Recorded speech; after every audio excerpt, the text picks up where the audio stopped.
हो सर तुम्ही नव्हता वाटतं बहुतेक त्या दिवशी शेवटच्या दिवशी. नाही, मी गेला आठवडाभर नव्हतो. हा, बरोबर आहे. त्यामुळे आता मला लिंक नाही काय. ठीक आहे ठीक. मर्दन चिकित्सा झाली गेल्या आठवड्यामध्ये. 4-5 दिवस होते. मालिश सुरुवातीला होता का नाही तुम्ही? सुरुवातीला तर होता का? होतं, सुरुवातीला होतं सर. बरं ठीक आहे, चालतंय.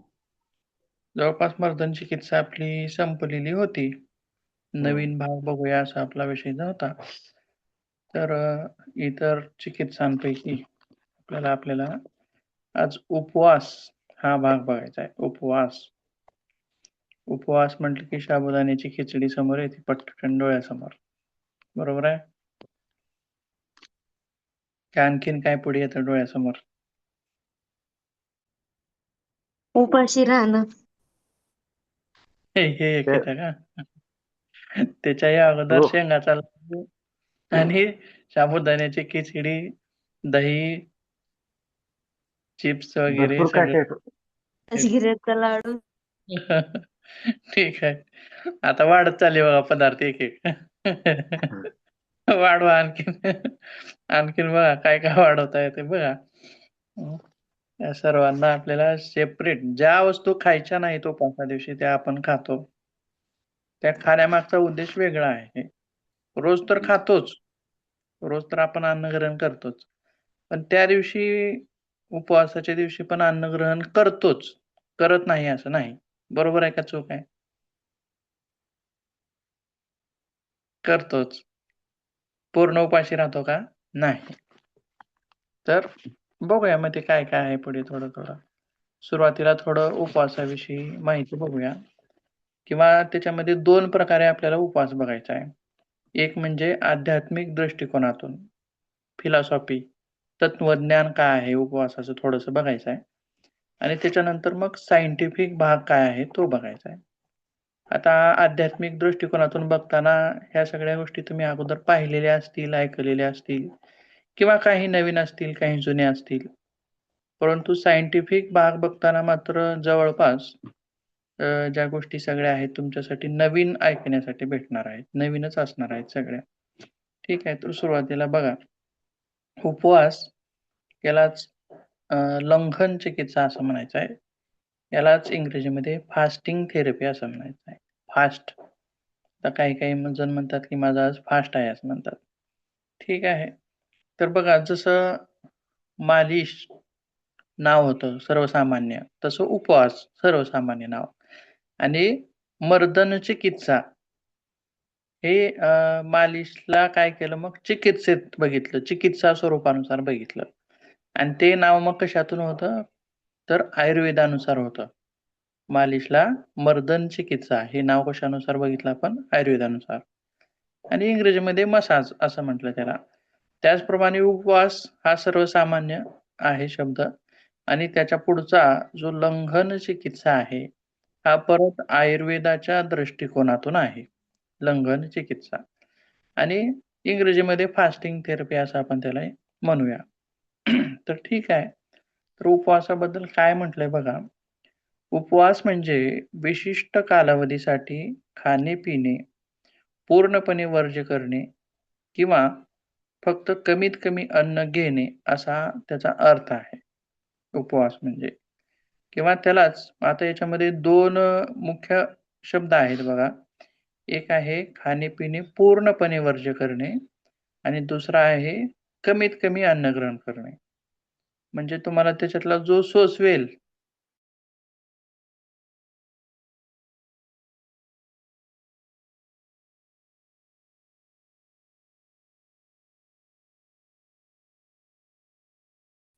आता काही जण 3 टाईम जेवत आहेत. मग त्यांच्यासाठी 1 का 2 टाईम जेवून राहणं सोपं राहील. बरोबर आहे. आणि एखादा अगोदरच 2 टाईम जेवतोय. बरोबर आहे. तर त्याला 1 टाईम जेवून सोपं राहील. असं म्हणजे काय? तर काही जणांना पूर्ण वेळ उपाशी राहणं शक्य राहील.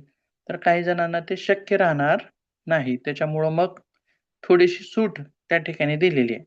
थोडीशी सूट दिली आहे म्हणजे कमीत कमी अन्नग्रहण करायचं आहे. बरोबर आहे. आता मग त्याच्यामध्ये वेगवेगळे प्रकार आहेत. तुमची खिचडी म्हणा, हे म्हणा, ते म्हणा.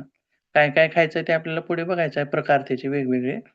मग त्याच्यामध्येही मग पूर्ण ताट भरून खायचे का पोट भरून खायचं आहे असं नाही. आलं का लक्षात? तर थोडीशी छटाकभर अशी इतकीशीच खायची आहे आपल्याला. 3 टाईम खा, पण छटाक-छटाकभर खा असं. ठीक आहे. म्हणजेच सांगण्यामागचा उद्देश असा आहे, की एकतर पूर्णपणे वर्ज्य करणे किंवा शक्य नसल्यामुळं. मुभा कशामुळं दिलंय? की पूर्णपणे वर्ज्य राहू शकत नाही म्हणून मुभा दिली आहे तुम्हाला थोडंसं खाण्यासाठी. आलं का लक्षात? मग ठासून त्या ठिकाणी खायचं नाही. कमीत कमी घ्यायचं. त्यासोबत पुढे आणखीन एक शब्द आहे. खाण्यापासून परावृत्त होणे किंवा उपाशी राहणे. परावृत्त होणे म्हणजे बाजूला. खाण्याला थोडंसं दूर ठेवायचं आहे आपल्याला. त्याच्यापासून आपण दूर व्हायचं आहे. आणि मित असा आहार घेणे असे वेगवेगळे अर्थ त्याचे निघतात. मित असा आहार घेणे म्हणजे याचा सुद्धा अर्थ तसाच आहे, की कमीत कमी अन्न ग्रहण करणे. ठीक आहे. तर मग आता हा झाला शाब्दिक अर्थ. मग अध्यात्माच्या दृष्टिकोनातून काय म्हटलंय उपवासाला? त्याची फोड कशी केलेली आहे बघा. तर उप म्हणजे जवळ असं म्हटलंय आणि वास म्हणजे राहणे असं म्हटलंय. म्हणजेच कोणाच्या जवळ राहणे असा अर्थ काढायचा त्याचा. जसं की योग, योगाचा अर्थ आपण योग हा युज या धातूपासून झाला आहे असं आपण म्हणतो संस्कृतमधील आणि त्याचा अर्थ काय सांगतो आपण? मिलन म्हणतो. कोणाचं म्हटल्यानंतर मग काय म्हणतो? आत्म्याचं आणि परमात्म्याचं मिलन असा आपण तिथं अर्थ लावतो योगाचा. म्हणजे योग असं म्हणतो. त्याचप्रमाणे उप आणि वास. उप म्हणजे जवळ, निवास म्हणजे राहणे. कोणाच्या जवळ राहणे?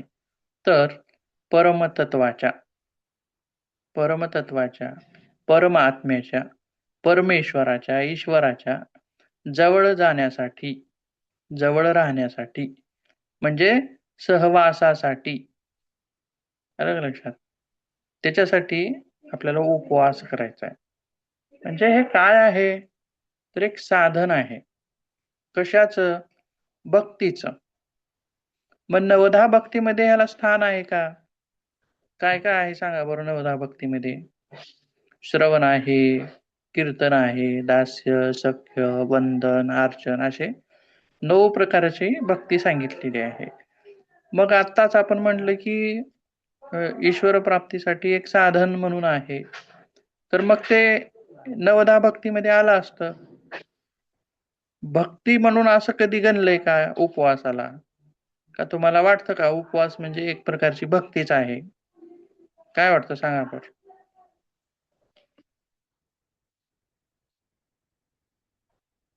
भक्ती आहे ना सर, म्हणून तर प्रत्येक वेळी उपवास करताना काहीतरी देवाचं कारण पुढे असतं ना. एकादशी असते. बरं. एकादशी. बरं आणखीन? बरं एकादशी दिवशी काय काय करता तुम्ही? उपवास धरता. आणखीन काय करता? भजन करता, कीर्तन करता, पूजा जप अर्चा. करता, मनन करता, पूजा करता.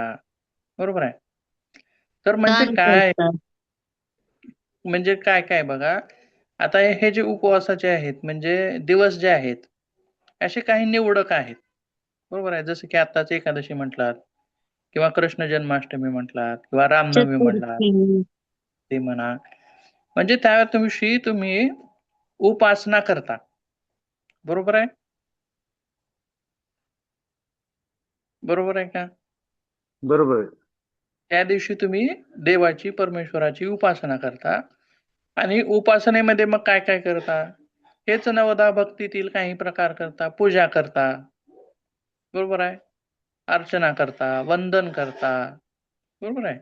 म्हणजे ज्या भावानुसार दास्य, सख्य ज्या भावानुसार आपण त्या दिवशी काही विशिष्ट दिवशी तुम्ही पूजा अर्चा करता म्हणजेच एक प्रकारची उपासना करता. मग उपवास ही एक उपासनाच आहे का? काय आहे मग? भक्ती आहे का? सांगा बरं?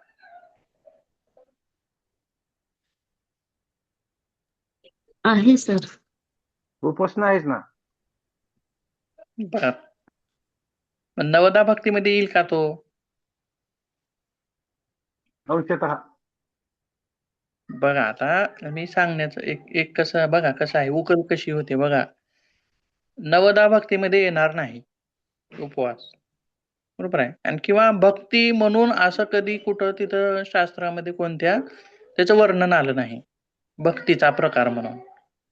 व्रत वैकल्य, उपवास हा भक्तीचा प्रकार म्हणून कुठं वर्णन आपल्याला दिसून येत नाही. पण आताच मी म्हटलं, की एक उदाहरण दिलं, ज्या दिवशी तुम्ही म्हणजे उपवास धरता, त्या दिवशी देवी-देवतांची उपासना करता. म्हणजे अ, या भक्तीसाठी, या उपासनेसाठी चित्ताची एकाग्रता, मनाची शुद्धी, शरीराची शुद्धी या गोष्टी आवश्यक आहेत. बरोबर आहे का? साधन करण्यासाठी साधन करण्यासाठी सहाय्यक बरोबर आहे. झाडाला तुम्ही पाणी घालता. पाणी घालणं हे मुख्य आहे. परंतु कधी-कधी खत पण घालता, कधी-कधी फवारणी पण करता. खत आणि फवारणी रोज करता का? नाही. आवश्यकतेनुसार करता. अगदी तसंच म्हणजे खत घालणं हे पूरक आहे.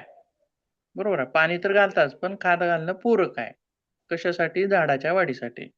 अगदी तसंच फवारणी करणं, फवारणी करणाऱ्या फवारणी फवारणी सुद्धा काय आहे? पूरक आहे. कशासाठी? झाडाच्या वाढीसाठी. बरोबर आहे. म्हणून ती रोज करताय का तुम्ही? नाही. पण जसं झाडाच्या वाढीसाठी खत घालणं, फवारणी करणं हे पूरक आहेत, परंतु मुख्य अन्न पाणी आहे. बरोबर आहे. म्हणजे नवदा भक्ती असेल किंवा उपासना असेल, त्या उपासनेला पूरक करण्यासाठी, पूरकतेसाठी आपल्याला या उपवासाची जोड द्यायची आहे. उपवास काय आहे? सहाय्यक आहे. कशासाठी? साधनेसाठी. आलं का लक्षात? म्हणजे त्या दिवशी जेणेकरून आपलं पोट उपाशी राहील. उपाशी राहिलं पाहिजे. का? तर आता समजा एखाद्यानं भरपूर असं पोट भरून जेवण केलंय. मग मग त्या व्यक्तीची स्थिती कशी असेल हो? त्याला निद्रा, तंद्रा, आळस, झोप या गोष्टी त्रास देतील का त्या व्यक्तीला? सहजच देणार आहेत. बरोबर आहे? सहजच देणार आहेत. किंवा जे खावे त्याप्रमाणे मन होतं. म्हणजे बघा काही उपवासामध्ये आपण काही गोष्टी ह्या आपण वर्ज्य करतो. जसं की कांदा आहे, लसूण आहे. ह्या पण गोष्टी आपण वर्ज्य करतो. ते टाकत नाही आपण फोडणीमध्ये.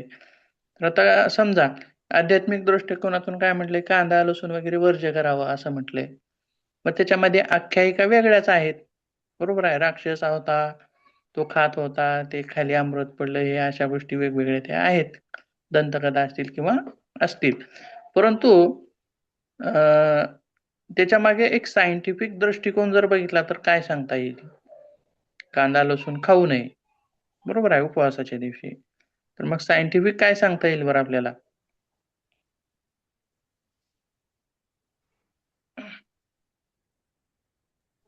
लसूण हे तामस वृत्तीचं लक्षण असते. हं, हं, हं. वर्ज्य बरोबर आहे. करावं. त्यामुळे आपली तामसिक वृत्ती वाढते. बरोबर आहे. छान. तामसी वृत्तीचा आहे. तामसी वृत्ती वाढवणारा आहे.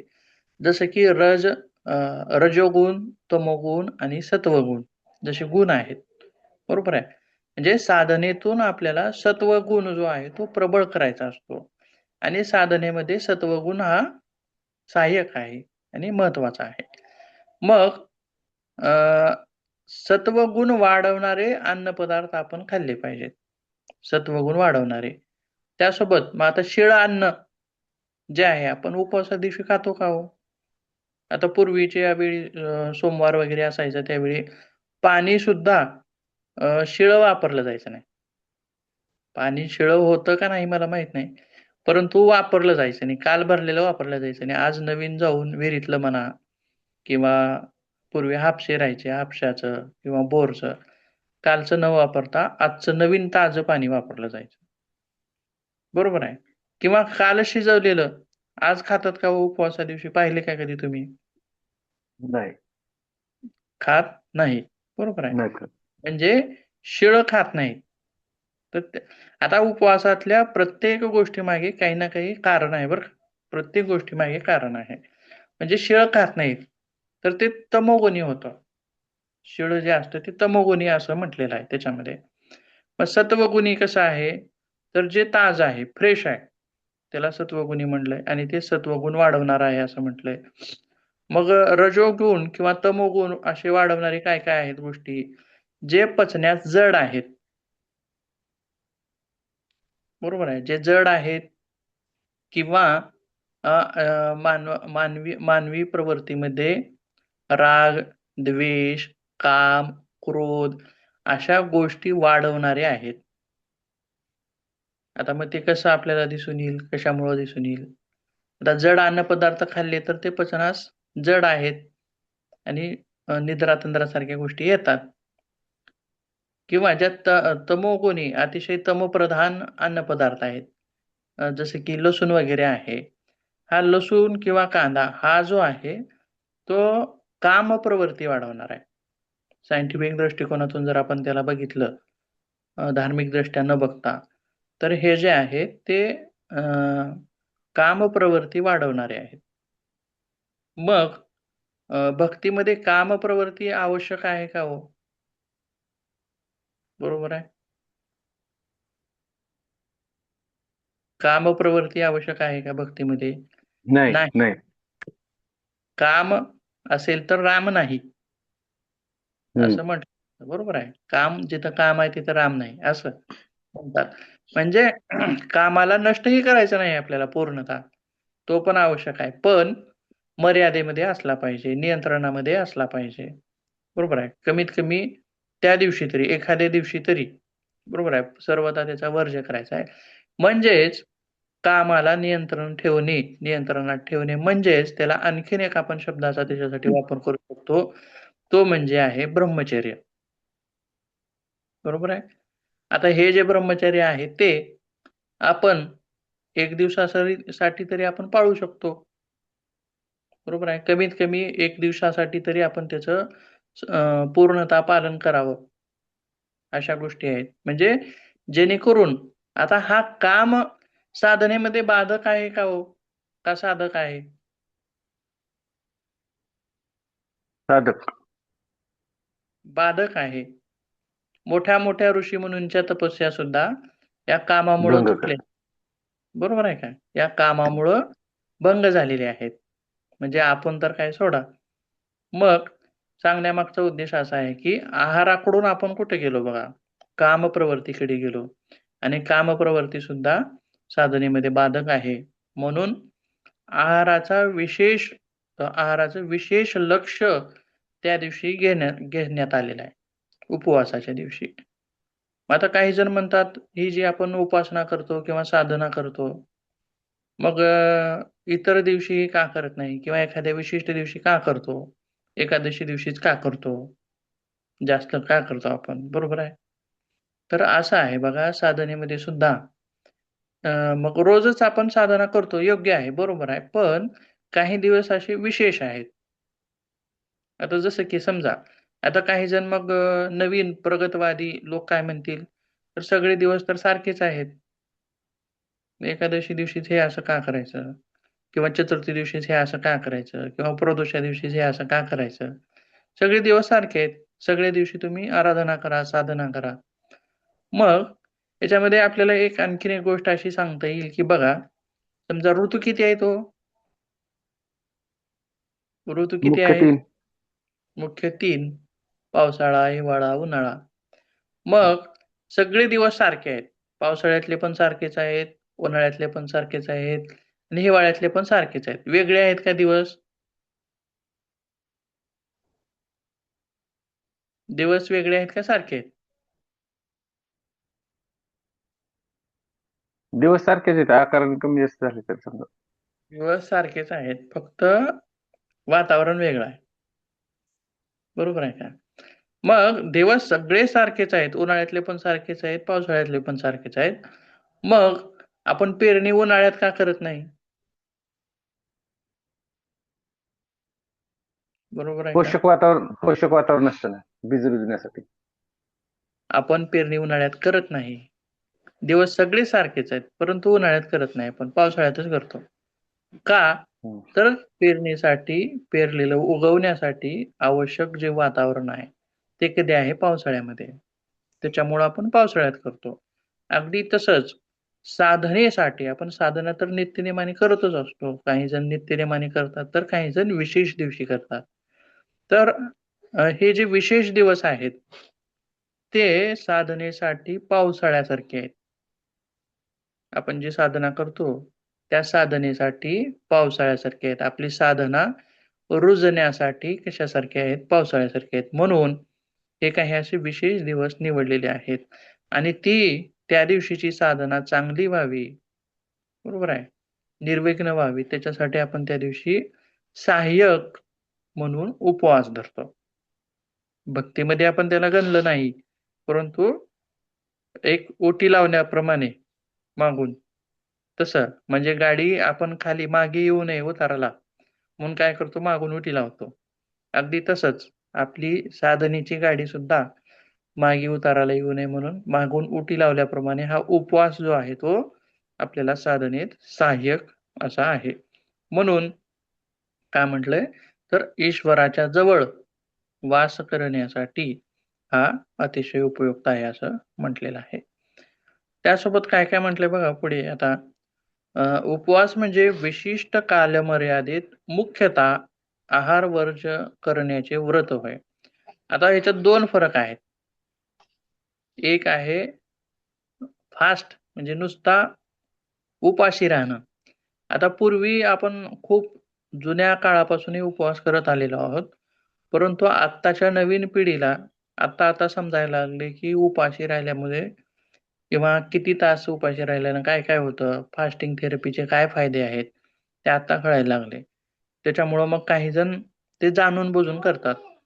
एवढे तास उपाशी राहायचं, या वेळेला जेवण करायचं, पुन्हा एवढे तास उपाशी राहायचं. म्हणजे दोन्हीमध्ये फरक काय आहे? उपाशी राहणं आणि उपवास किंवा त्याला व्रत कधी म्हणायचं आहे.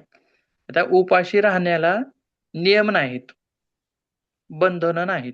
बरोबर आहे? म्हणजे समजा तुम्ही वजन कमी करण्यासाठी वगैरे फास्टिंग करताय. एक टाईम खाऊन फास्टिंग करताय. तर त्याच्यामध्ये मग नियम आहे का कुठला? नाही. नाही. अंघोळ करावंच लागते असं कधी काय आहे का? नाही. आता आपल्याला उपवास धरायचा आहे. तर सकाळी लवकर उठून आपण अंघोळ करतो, शुचिर्भूत होतो. शुचिर्भूत होऊनच मग काही खायचं असेल तर खातो. खायचं तर नाहीच, पण खायचं असेल तर खातो. बरोबर आहे. आणि हम्म. त्याच्यानंतर आणखीन काय-काय गोष्टी पाळल्या जातात त्याच्यामध्ये? नियम काय पाळले जातात? समजा एकादशी असेल, जर चुकून एखादा अन्नाचा कण किंवा असं काहीतरी आपण खाण्याचं चुकून खाल्लं तरी पटकन थुंकून टाकतो. बरोबर आहे. म्हणजे हम्म. असे काही नियम आहेत. म्हणजे ज्याच्यामध्ये नियम आहेत. नियमाला धरून उपाशी राहिलं जातंय. त्याला उपवास म्हणायचा आहे किंवा व्रत असं म्हणायचं आहे. बरोबर आहे ना?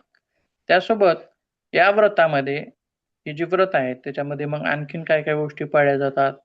जसं की ब्रह्मचर्य आहे, मौन आहे, असे आणखीन दुसरं काय तर ज्या त्या ठिकाणच्या काही रूढी आहेत. ज्या त्या ठिकाणच्या काही रूढी, काही परंपरा, काही शास्त्र अशा सगळ्या गोष्टीला धरून जो उपाशी राहिलं जातंय काही कालावधीसाठी किंवा पूर्ण दिवसासाठी. त्यासोबत आणखीन एक काय आहे व्रतामध्ये बघा, तर व्रत पाळण्याच्या कालमर्यादेमध्ये इष्टदेवतेची उपासना सुद्धा करावयाची असते. शिवाय उपवास हा पापक्षालनाचा एक मार्ग होय, असं गौतम धर्मसूत्रामध्ये असं म्हटलंय. म्हणजे एक ग्रंथ आहे, धार्मिक ग्रंथ आहे. त्याच्यामध्ये उपवासाला काय म्हटलंय? पापक्षालनाचा मार्ग आहे असं म्हटलंय. आता बरेच काही उपवास आहेत, त्याच्या मागे अशी कारणं आहेत बघा. असा कुठला आहे का? आठवतंय का तुम्हाला उपवास?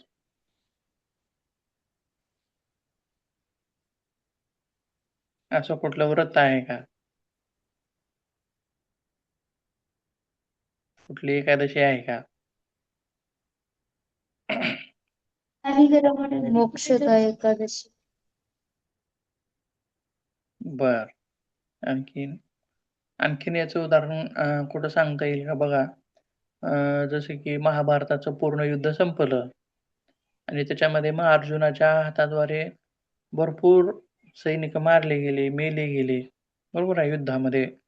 मग त्याच्या पापशालनासाठी म्हणून अर्जुनाने एक कृष्णाला विचारलं होतं. तर कृष्णानं एक व्रत सांगितलं होतं बघा. आठवते का तुम्हाला, कोणाला माहित आहे का?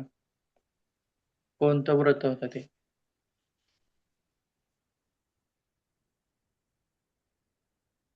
नाही नाही माहिती.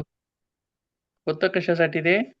पापक्षालनासाठी. म्हणून अशी बरीच व्रत आपल्या हिंदू धर्मामध्ये आहेत पापशालनासाठी. म्हणून म्हटले या ग्रंथामध्ये तसं वर्णन आहे. ठीक आहे. त्यासोबत आणखीन पुढे काय म्हटले बघा. चित्त वा शरीर किंवा दोन्ही शुद्ध राखण्याकरिता, चित्ताची चंचलता दूर करण्यासाठी म्हणून किंवा शुद्ध ठेवण्यासाठी व्रत आचरावयाचे असते. ही आता ही व्रताची जी कालमर्यादा आहे ती 24 तास म्हणजे 1 दिवस किंवा काही वेळा सप्ताह म्हणजे 7 दिवस, तर काही वेळा 1 महिना अशी, किंवा काही वेळा 4 महिने अशी पण असते. कालमर्यादानुसार त्याचे काही प्रकार आहेत.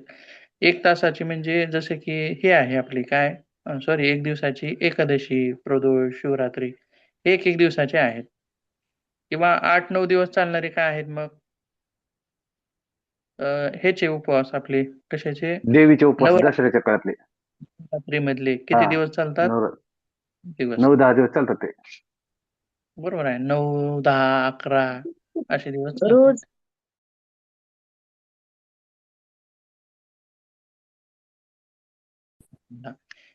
ते पण बघायचे आहेत. वेगवेगळ्या धर्मामध्ये काय-काय म्हणजे उपवासाला कुठं स्थान दिलंय आणि सगळ्याच धर्मामध्ये उपवासाला स्थान दिलेलं आहे. जसं की जप प्रकार आहे बघा जपाचा. तो पण बऱ्याच धर्मामध्ये पाहायला मिळतो आपल्याला. जपमाळ पाहायला मिळते. हिंदू धर्मामध्ये पाहायला मिळते. मुस्लिमांमध्ये असते बघा. पाहिले का माळ असते बघा त्यांच्या पण हातात. असते पांढरी वेगळी असते. स्फटिकाची. वेगळी असते पण असते. जैनामध्ये असते, बुद्धामध्ये असते, ख्रिश्चनामध्ये पण असते. असते का नसते? हो हो. फक्त वेगवेगळ्या आहेत. म्हणजे काही गोष्टी अशा आहेत, की ज्या कॉमनली दिसतील आपल्याला ह्याच्यामध्ये, धर्मांमध्ये. वेगवेगळे धर्म आहेत. आता उपवास सुद्धा जैन धर्मियांमध्ये आहेत. त्यांचे तर खूप वेगवेगळे प्रकार आहेत. छान प्रकार आहेत ते आपल्याला. ते बघायचे आहेत पुढे. आणि त्याच्यानंतर मुस्लिमांमध्ये आहेत रोजे नावाचे प्रकार, किंवा ख्रिश्चनांमध्ये पण आहेत. तो पण भाग आपल्याला पुढे बघायचा आहे. आणि बौद्धांमध्ये आहेत का? पाहिले का तुम्ही उपवासाचा प्रकार?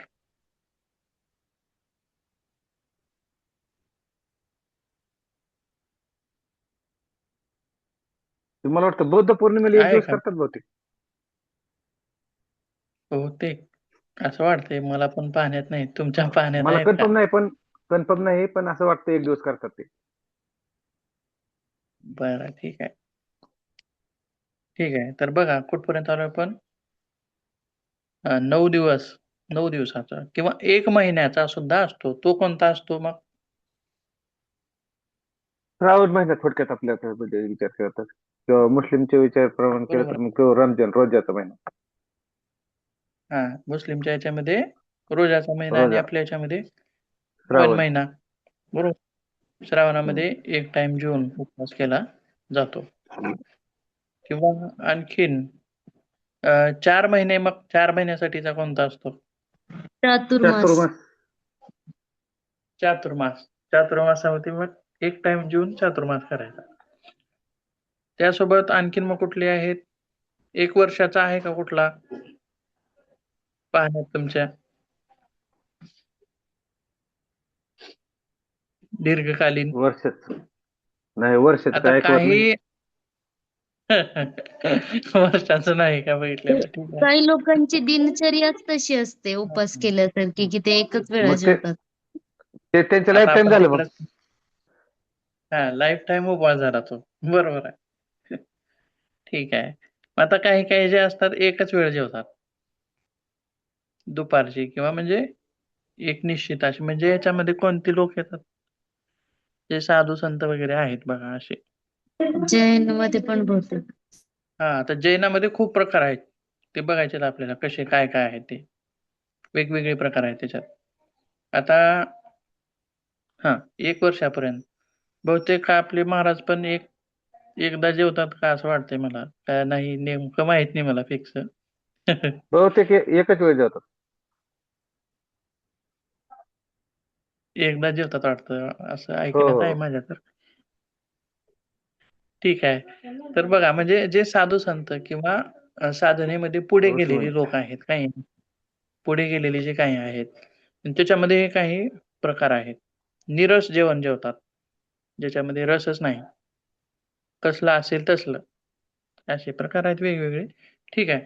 मग हा झाला वर्षभराचा किंवा मग हा जो प्रकार आहे तो थोडासा पुढे येतो. म्हणजे साधनेमध्ये जो पुढे गेला आहे, त्याच्यामध्ये तो येतो. आता हे खालचे जे आहेत 1 महिन्याचे, हे ते 4 महिन्याचे, हे जे साधनेमध्ये खालच्या पायरीला आहेत, त्यांच्यामध्ये ते आपल्याला दिसून येतात. ठीक आहे. तर वेळेनुसार आपण प्रकार बघितले. त्याच्यानंतर आता त्याची उदाहरणं खाली आहेत बघा. धर्मशास्त्रानुसार एकादशी, प्रदोष, नवरात्री, शिवरात्री, ऋषी पंचमी, गणेश चतुर्थी इत्यादी किंवा आपले नियमित वारामध्ये म्हटलं तर सगळेच सोमवार वार शनिवार. कोणी कोणता वार धरतं, कोणी कोणता वार धरतं. ठीक आहे. वार धरावा. आठवड्यातून 1 तरी धरावा. पण कठ्ठर असावा. एकच. एकच टाईम जेवून करायचा किंवा पूर्ण उपाशी राहून केला तर खूपच छान.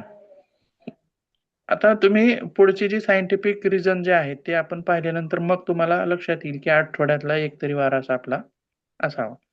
खूप फायदे आहेत त्याचे. ठीक आहे. पुढे बघूया आणखीन.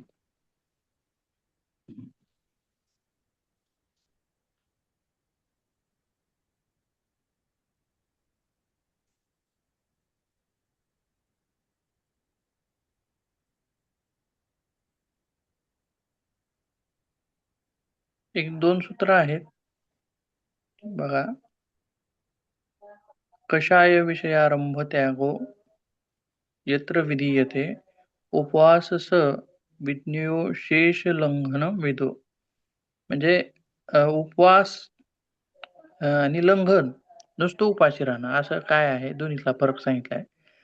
अविद्येमुळे जे दोष प्राप्त होत असतात अविद्येमुळे त्यातील प्रमुख राग, द्वेष, ईर्ष्या, मद, अहंकार, मत्सर इत्यादींचा त्याग, विषयभोगाची इच्छेचा त्याग करण्यासाठी परमा परमतत्व.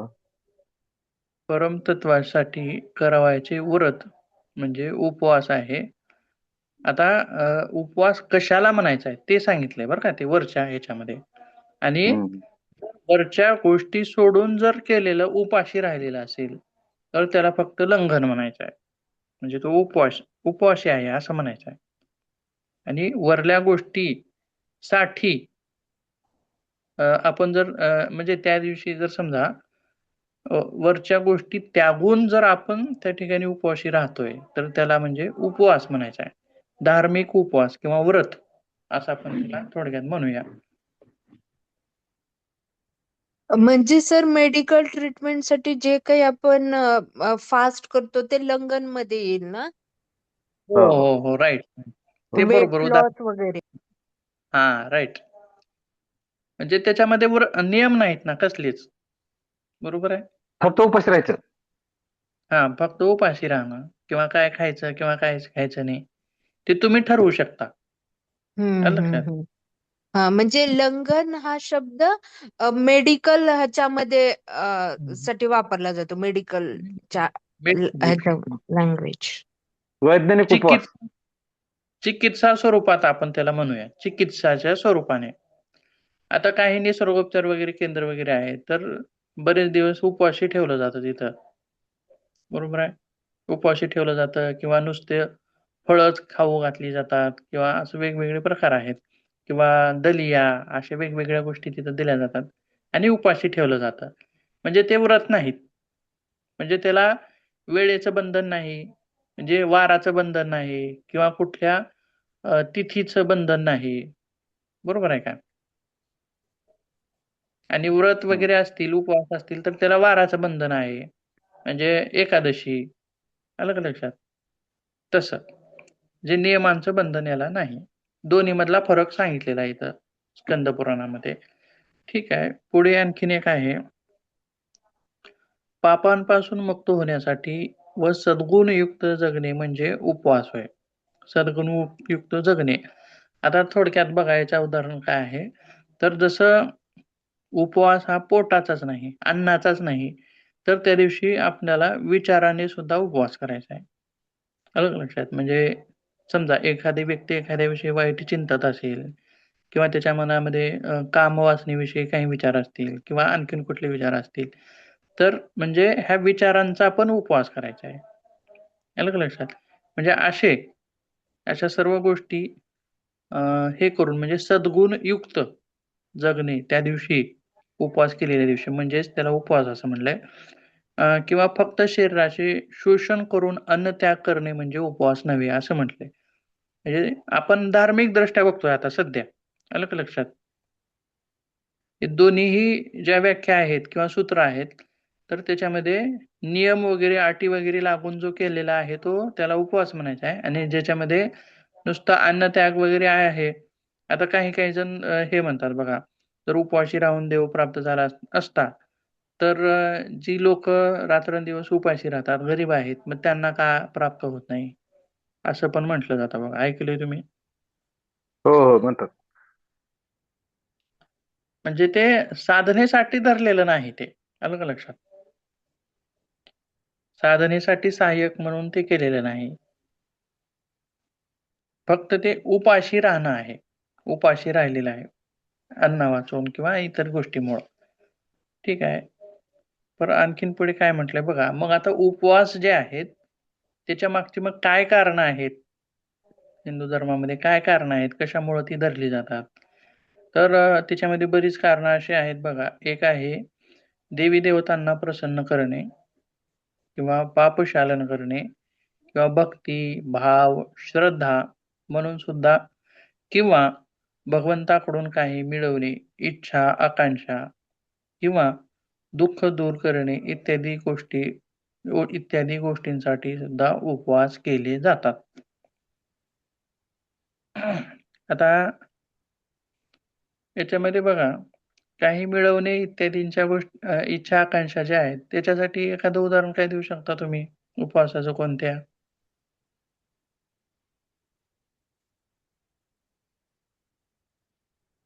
सांगता येईल? म्हणजे महिला करतात की मला मुलं होऊ दे वगैरे वगैरे त्यासाठी असं ऐकलंय. बरं, बरं. ठीक आहे. म्हणजे 16 सोमवार वगैरे असतात बघा. असंच का? हो हो किंवा हो. आणखीन कुठले काही मग काही जण असं असतात, की लग्न होऊ दे म्हणून करतात. बघा बरोबर आहे का?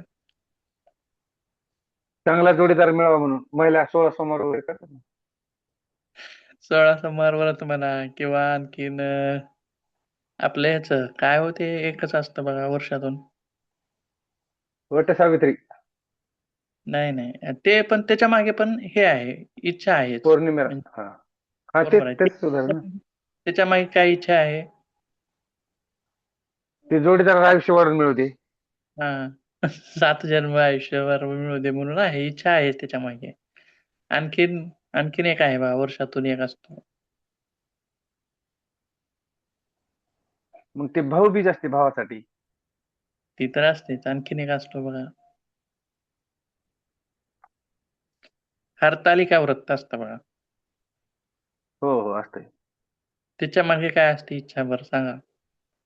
म्हणजे पार्वतीनं केलं होतं की शिवजींसाठी मला हाच नवरा भेटू दे म्हणून, तर ते तसं ऐकलेलं होतं सर गोष्ट. बाकी काय बरं, बरं. माहिती नाही. छान आहे. आता म्हणजे त्यांचा तो आदर्श घेऊन म्हणजे महादेव जो आहे, तो पती मिळावा म्हणून पार्वतीने केलेला होता. व्रत केलं होतं ते. उपासना केली होती. म्हणजे उपाशी राहिलं होतं. उपाशी राहून देवाला हे केलं होतं, आळवलं होतं. आळविलं होतं. देवाला सुद्धा आळवावं लागतं बरं का. मग हम्म. त्यांचे त्यांचे पार्वतीचे उपास. तिचं नाव एक अपर्णा सुद्धा आहे बघा. अपर्णा एक नाव आहे किंवा अशी वेगवेगळी तिची नावं आहेत पार्वतीची. आणि त्याच्यामध्ये म्हणजे साधनेनं तिनं जिंकलं होतं. आणि त्याच्यामध्ये बघा अन्नग्रहणामध्ये तिचं अन्न कमी कमी करत होती ती. म्हणजे काही दिवस तर म्हणजे नुसतं ती झाडाची पालं खाऊनच राहिली असं. हा म्हणजे अगोदर काही दिवस फळं खायची, पुन्हा नंतर फळांचा सुद्धा त्याग केला, नंतर नुसती पानं खायची. आणि त्याच्यामध्ये बरेच दिवस गेले पानं खाण्यामध्ये. आणि नंतर ती पानं खायची पण बंद केली. म्हणजे थोडं थोडं कमी कमी करत करत असं. बरोबर आहे. आणि ज्यावेळी ती पानं खायची त्यावेळी तिला अपर्णा असं सॉरी सोडल्यानंतर काहीतरी नाव आहे ती अपर्णा. म्हणजे पानं खायची सोडल्यानंतर असं आहे वाटतं बहुतेक. म्हणजे अशी कठोर साधना तिने केलेली होती. म्हणजे इतकं हे आहे. म्हणजे ते आपण सहजच एक दिवसामध्ये करून तसं होईल असं नाही. म्हणजे तेवढे दिवस ते उपवाशी वगैरे राहून ते भगवंताला आळवण्यासाठी ते प्रयत्न केलेला होता. ठीक आहे. म्हणजे सांगण्यामागचा इथला काय उद्देश होता, की वेगवेगळ्या इच्छा, आकांक्षा पूर्तीसाठी. आता काही जण मग नोकरी वगैरे लागू दे म्हणून करतात. बरोबर आहे. काही जण मग पती मिळण्यासाठी, काही पत्नी मिळण्यासाठी अशा वेगवेगळ्या गोष्टी आहेत. त्यासोबत मग आता हे जे फायदे झाले, ते आपल्या ह्याच्यातले सांसारिक ह्याच्यातील फायदे झाले. आता बघा भक्त कसा आहे? भक्ताचे इथं प्रकारे 2 होतील आता 2-3. म्हणजे उपासनासाठी तो कशासाठी करतोय? स्वतःच्या फायद्यासाठी. बरोबर आहे? भक्ती करतोय, पण कशासाठी करतोय? स्वतःच्या किंवा सांसारिक गोष्टीच्या फायद्यासाठी करतोय. आता काही जे असतील, ते मग याच्यासाठी करणार नाहीत, सांसारिक गोष्टी मिळवण्यासाठी. तर ईश्वराच्या भक्तीपोटी म्हणून करतील. मग त्याच्यामध्ये मागणं काही नाही त्याला, परमेश्वराला मागणं नाही. बरोबर आहे. म्हणजे ईश्वराकडून ईश्वरालाच मागणं असं. मग ते आता हे असं कोण मागणं असेल, कोणाचं असेल? जे साधनेमध्ये पुढे गेलेली लोक आहेत अशी. आता समजा एक याच्यामध्ये उदाहरण असं आहे, की गोष्ट अशी आहे, की साधनेमध्ये काय मागावं भगवंताला, ईश्वराला काय मागावं साधनेमध्ये? तर एक हे होता, राजा होता. आणि मग त्यानं असं ठरवलं, की त्याच्या वाढदिवसानिमित्त त्यानं जेलमधले जे कैदी होते, त्यांना जे मागायचं ते मागा असं तुम्हाला आणि ते मागितलेलं मिळेल, असं हे सांगितलं होतं. वर मग दिला. कुणी काय केलं, मग कुणी मच्छर चावतात म्हणून रग मागितलं पांघरण्यासाठी, कोणी थंडी वाजते म्हणून रग मागितलं, कोणी काय मागितलं, कोणी सगळ्यांनी वेगवेगळं मागितलं. आणि मग एक कैदी असा होता, की मग मला सोडून द्या म्हटलं. काय म्हटलं? सोडून द्या. माझी इच्छा पूर्ण करा. त्यानं म्हटलं होतं, की मी सगळ्या इच्छा तुमच्या प्रयत्नाने पूर्ण करीन. मग काही कैदी जे आहेत आपल्यासारखे, मग ते असलं काहीतरी मागत बसतात. सांसारिक गोष्टी, उपभोगाच्या गोष्टी. कोणी मग पैसे मागतील, कोणी मग बंगला मागेल, कोणी कार, कोणी अशा वेगवेगळ्या गोष्टी आहेत. आणि काही जे असतील ते मग मोक्षप्राप्तीसाठी म्हणजे मला सोडून द्या, जो म्हणणारा आहे, तो खरा आहे. मोक्षप्राप्तीसाठी जो साधन करतो, तो मग त्याच्यामध्ये खरा आहे. ठीक आहे, ही गोष्टी वेगळ्या आहेत. तर आता त्याच्यानंतर अ, काही प्रकार आहेत. उपवासाचे काही प्रकार आहेत. एक आहे निराहार, दुसरा आहे फल आहार, तिसरा आहे दुग्ध आहार आणि चौथा आहे रूढीगत. असे काही प्रकार आहेत. त्याच्यातला एक पहिला आपण प्रकार बघूया निराहार नावाचा. त्याच्या शब्दातच आहे बघा काय आहे?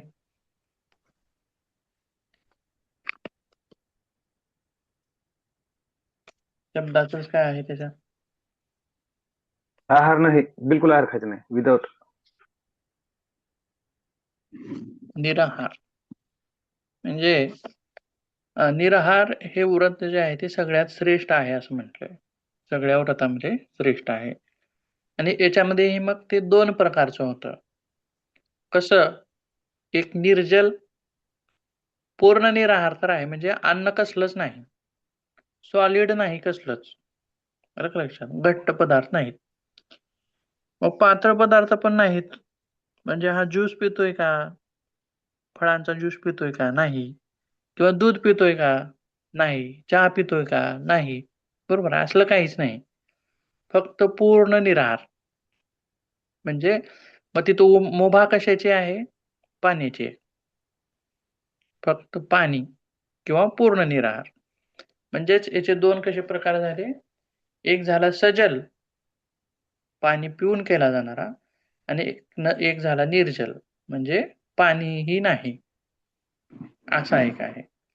तर सायंटिफिक दृष्टिकोनातून पाणी पिऊन केला जाणारा हा थोडासा उपयुक्त आहे. निर्जल राहून थोडासा जरा हा आहे, म्हणजे कॉम्प्लिकेटेड आहे. तो आपण पुढे बघायचा आहे. आता त्यासोबत पुढे काय म्हटलंय? सजल व्रतात. आता सजल व्रतामध्ये आणखीन काय मुभा आहे? तर कोमट किंवा कोमट पाण्यामध्ये लिंबाचा रस म्हणा, असं टाकून किंवा मध किंवा गूळ अशी थोडंसं टाकून, थोडक्यात सरबत असं म्हणूया आपण ह्याला. तर हे आपण टाकून घेऊ शकतो. पण खरं तर तसं ते घेतलं जात नाही. तर तुम्ही वैज्ञानिक दृष्टिकोनासाठी जर करत असाल तर त्याचे नियम तुम्हाला लागू होत नाही, असं आहे. तर ते पण तुम्ही घेऊ शकता. तर असा उपवास 2 किंवा 3 दिवस करू शकता. जास्तीत जास्त आपण किती दिवस करू शकतो? 3 दिवस. बघा. आणि जास्त करायचा असेल, तर तो मात्र चिकित्सकांच्या मार्गदर्शनाखाली करावा. जिथं आता हे निसर्गोपचार वगैरे केंद्र असतात. चिकित्सकाच्या मार्गदर्शनाखाली काय म्हटलंय ते आपल्याला पुढे लक्षात येईल. आणि त्यासोबत शरीरामध्ये कुठे वेदना वगैरे असतील किंवा कोणाला उच्च रक्तदाबाचा त्रास असेल, बरोबर आहे. तर म्हणजे त्याची शारीरिक स्थिती जाणून असे उपवास करावेत. किंवा एखादा मधुमेहाचा रोगी आहे. म्हणजे आता याच्यामध्ये जसं योगामध्ये असतं बघा, एखादं आसन आपण शिकवलं, त्याचे फायदे पण सांगतो आपण आणि त्याच्यानंतर काय सांगतो, कोणी करू नये असं सांगतो. अगदी तसंच. आता हा निराहार जो आहे उपवास, मग तो कोणी करू नये. फायदे तर भरपूर आहेत. पण जे खूप अशक्त आहेत किंवा ज्या गरोदर स्त्रिया आहेत किंवा अ, दो अ, अ, लहान मुलं आहेत, दूध पिणारी लहान मुलं आहेत, असे आहेत किंवा लहान मुलंच आहेत, अशानेही किंवा जे खूप कष्ट करतात, दिवसभर कष्ट करतात, मजूर लोक आहेत, बरोबर आहे. किंवा वृद्ध आहेत, खूपच वृद्ध आहेत, खूप अशक्त आहेत किंवा ज्यांना उच्च रक्तदाबाचा त्रास आहे किंवा मधुमेहाचा त्रास आहे. तर अशा काही लोकांनी मग तो करू नये असं आपण त्या ठिकाणी सांगू शकतो. त्यासोबत आता त्याच्यानंतरचा जो प्रकार आहे, फल आहार नावाचा प्रकार आहे. तर याच्यामध्ये मात्र नुसती फळं किंवा फळांचा रस घेतला जातो. आता बघा, मुभा कशाला आहे इथं? दुसरं अन्न ग्रहण करायचं नाही. सॉलिड खायचं नाही आणखीन. थोडंसं आपण सेमी सॉलिडमध्ये आहे असं आपण म्हणूया. फळ जे आहेत, सॉलिडच आहेत तशी तर. अ, पण याच्यामध्ये एकतर तुम्ही त्यांचा रस करून घेऊ शकता किंवा एकतर ते तुम्ही तशीच पूर्ण जी फळं आहेत ती खाऊ शकता. पण फक्त फळच, दुसरं त्याच्यामध्ये नाही. त्यासोबत मग याच्यामध्ये काय सांगितले उपवासासाठी?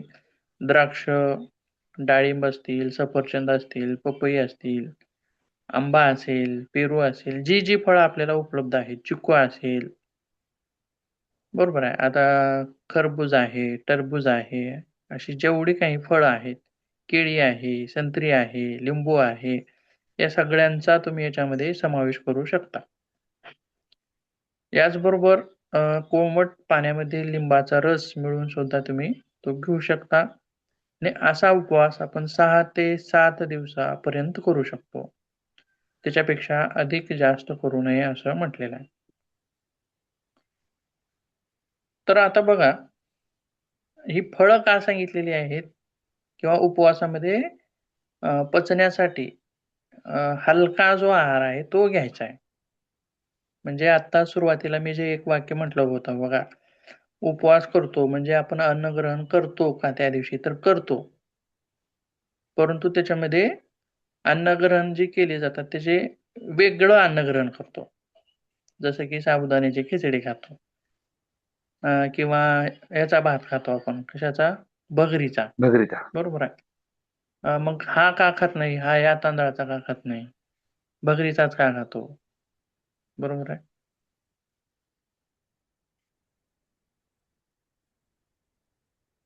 तर ज्यांना वरचा उपवास शक्य नाही, निराहार नावाचा, त्यांना मुभा दिले थोडंसं खाण्यासाठी, परंतु ते जे खायचं आहे ते मग जड नको आहे,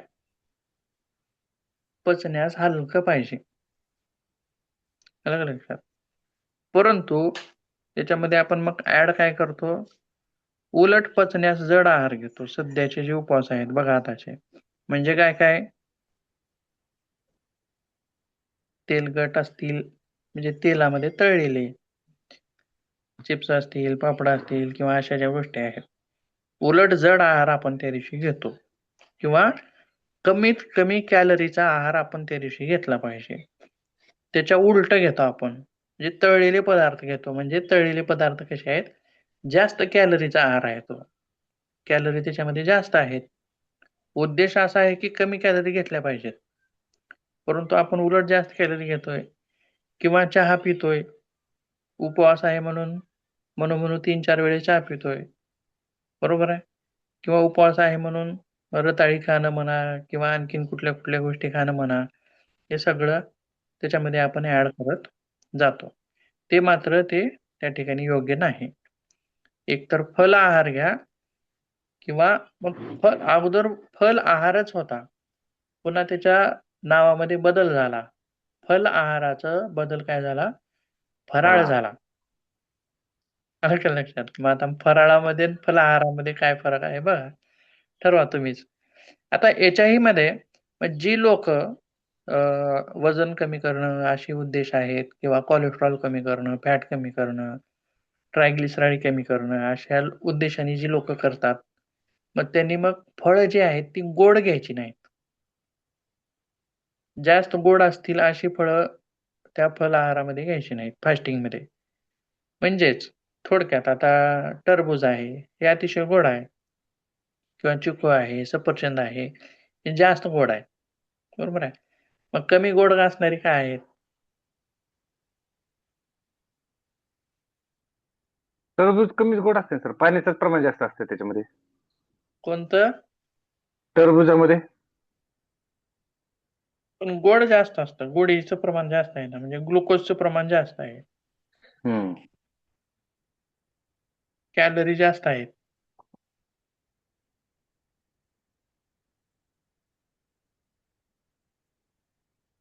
आता आपण केळी खातो, केळी निवडताना कशी निवडतो आपण? चिट्टा पडलेली केळी निवडतो. म्हणजे ती पिकलेली, हा. कशी कशी असते, अधिक गोड गोड असते. असते. मग अधिक गोड असलेली खायची नाही आपल्याला, त्याच्यामध्ये ह्याचं प्रमाण जास्त आहे, साखरेचं प्रमाण जास्त आहे, ती खायची नाही आपल्याला. थोडीशी कच्ची आहे, म्हणजे अशी खायची आहे. आता समजा द्राक्षे जे आहेत, आपण कशी निवड करतो द्राक्षाची? अतिशय गोड अशी निवड करतो, खाऊन बघतो आपण, जी गोड आहे ती घेतो. परंतु फॉरेन मध्ये जी द्राक्ष पाठवली जातात बाहेर देशामध्ये, ती कशी पाठवली जातात किंवा तिथं काय कशी निवडतात सांगा बरं तुम्ही? गोड निवडतात का आंबट निवडतात, माहिती आहे का तुम्हाला? नाही. तुम्ही द्राक्ष बागायतदार वगैरे कोणी असेल तर त्यांना विचारा, तुमच्या याच्याजवळ असेल तर. तर त्यांची ती जी निवडतात ते जास्त गोड असलेली निवडत नाहीत, खात नाहीत ती लोक. आपल्याकडे कसं खातात, जास्त गोड असलेली खातात. त्यांच्याकडे जास्त गोड असलेली खात नाहीत, नको म्हणतात ते. म्हणजे थोडीशी आंबट आहेत अशी खातात. जास्त गोड म्हणजे कॅलरी जास्त, आलं का लक्षात? शर्करा जास्त, ग्लुकोज जास्त, असं.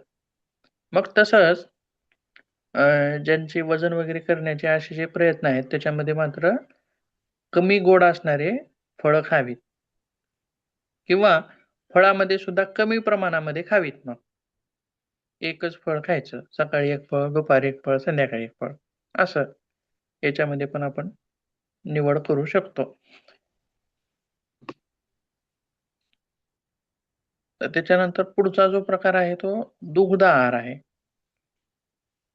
मग अशा उपवासामध्ये मग दुधाचं सेवन करायचं आहे. फक्त दुधाचं, दुसरं काहीच नाही. याच्यामध्ये फळाला पण मुभा नाही. फक्त दुग्ध आहार. म्हणजे 3 ते 8 वेळा असं आपण घेऊ शकतो हे दूध आणि तेही कसं सायरहित. वरची जी साय असते मग त्याच्यामध्ये जास्त कॅलरी असतात किंवा फॅट जास्त असतं साईमध्ये म्हणून ते टाळायचं आपल्याला. आणि 250 ते 500 मिली या प्रमाणात आपण ते घेऊ शकतो आणि ते घेण्यामध्ये मग कोणाचं घ्यायचं असं सांगितलंय तर गाईचं घ्यायचं असं सांगितलंय. म्हशीचं घ्यायचं नाही.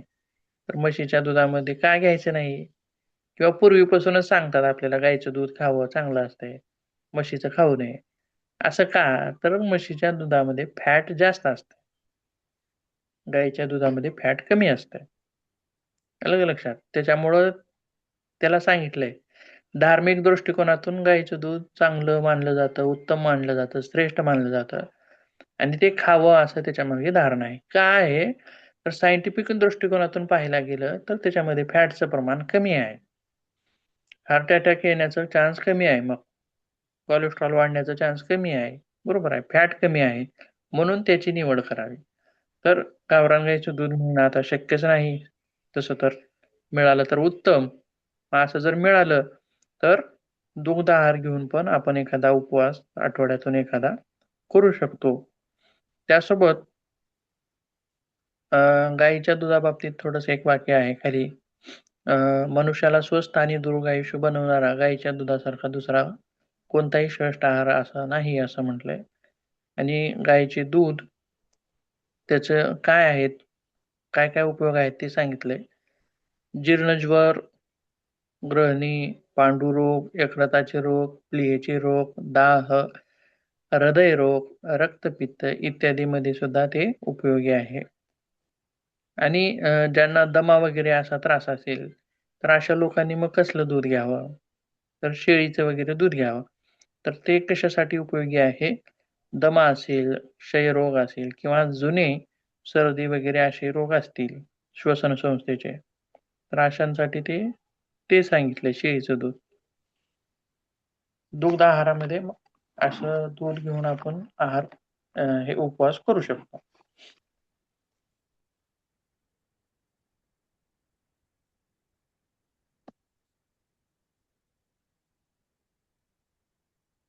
ठीक आहे.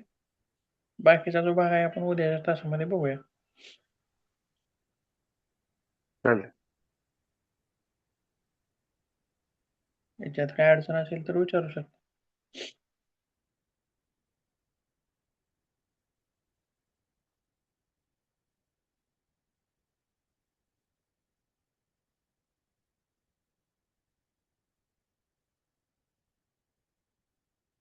ठीक आहे. थांबूया.